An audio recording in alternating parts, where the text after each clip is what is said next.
Contra-Reforma. No início do século XVI, grupos clérigos tomaram iniciativas com o intuito de renovar a espiritualidade da população. Esses grupos exigiam dos membros do clero a realização das práticas tradicionais católicas com maior fervor e devoção, e em acordo com os princípios éticos do cristianismo. O alto clero deu início à Contra-Reforma. Portanto, a Contra-Reforma será um movimento de reação às críticas que a Igreja Católica vinha sofrendo por parte dos cristãos protestantes e de outros grupos religiosos. Com isso, os chefes da Igreja tentaram definir com maior precisão a doutrina católica e assim estabelecer diretrizes para o embate contra as ideias que consideravam heréticas, como o humanismo, o protestantismo e o paganismo. A renovação doutrinária. Entre 1545 e 1563, o alto clero católico reuniu-se na cidade de Trento, onde se definiu as bases da Contra-Reforma. O Concílio de Trento reafirmou a maioria das doutrinas expressas pelas obras e pelo dogmatismo católico, como a caridade, os sacramentos, a missa e o celibato. Muitas dessas doutrinas e práticas vinham sendo questionadas pelos movimentos reformistas protestantes. A Contra-Reforma determinou: a interpretação pessoal da Bíblia está ligada ao paganismo.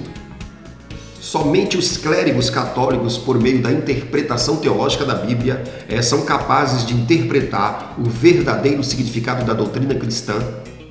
Mas é importante observar que a Contra-Reforma conservou as tradições católicas, mas proibiu a venda de indulgências, determinando que elas só poderiam ser concedidas por clérigos somente por meio de doação.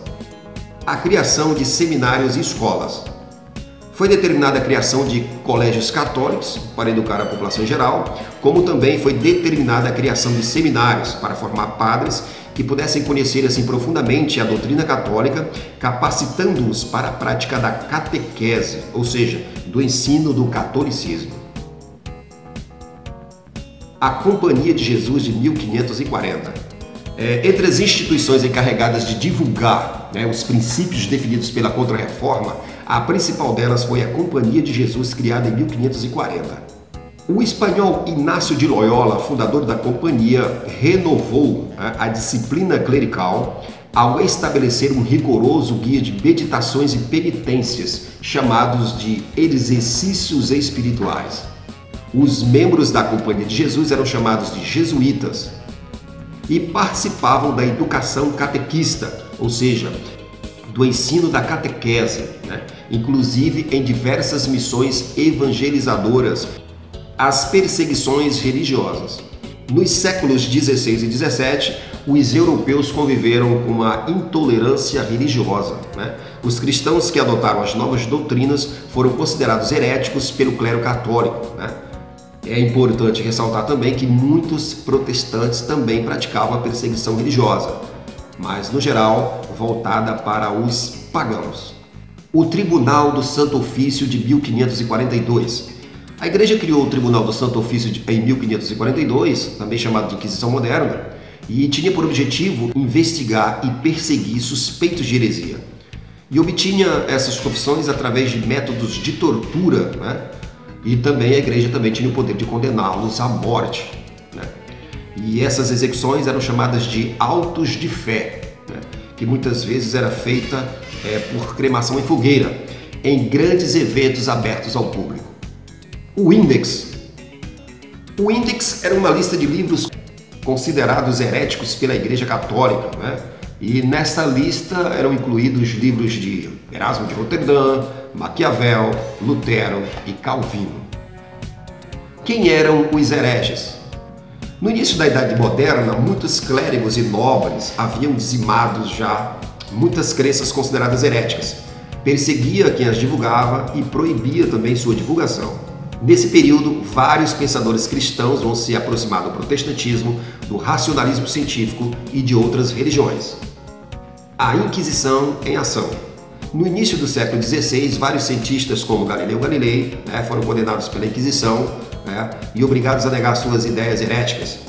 Giordano Bruno, como se recusou a negar, foi condenado à morte pelo Tribunal da Santa Inquisição.